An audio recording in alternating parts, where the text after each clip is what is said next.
તો આમ આદમી પાર્ટીના નેતા પ્રવીણ રામે વિસાવદર વિધાનસભા પેટા ચૂંટણી દરમિયાન ભાજપ દ્વારા બોગસ મતદાન અને આચારસંહિતાના ઉલ્લંઘનના ગંભીર આક્ષેપ કર્યા છે। વિસાવદર વિધાનસભા વિસ્તારના થુંબાડા ગામે 15 થી 20 બહારની ગાડીઓ આવી હોવાનો આક્ષેપ છે।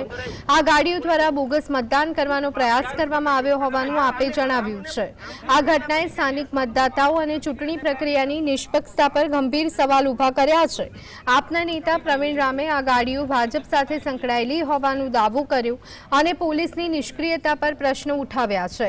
તેમણે કહ્યું, જો આપના કાર્યકરોને ગમે ત્યાંથી પોલીસ ઉપાડી લે છે તો ભાજપની 15 બહારની ગાડીઓ વિસાવદરમાં ફરી રહી હોવા છતાં પોલીસ કેમ અટક નથી કરતી।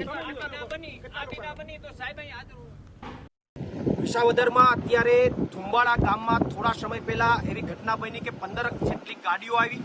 એ ગાડીના પાર્સિંગ વિસાવદર વિસ્તારની બહારના હતા, કોઈના રાજકોટના પાર્સિંગ હતા। આ લોકોએ સીધા આવી અને અહીંયા આમ આદમી પાર્ટીના જે બૂથ એજન્ટ છે એમને બહાર આવવા માટે કીધું। બૂથ એજન્ટે બહાર આવવા માટે ના પાડી તો એમને એવા શબ્દોમાં કહેવામાં આવ્યું કે તો ઉપાડી લેશું। આ રીતની ધાક ધમકી કરવામાં આવી। અહીંયા પોલીસ તંત્ર અને અન્ય જવાબદાર તંત્રની પણ હાજરી હતી, છતાં પણ આવી ઘટના બની છે અને એના કરતાં પણ વિશેષ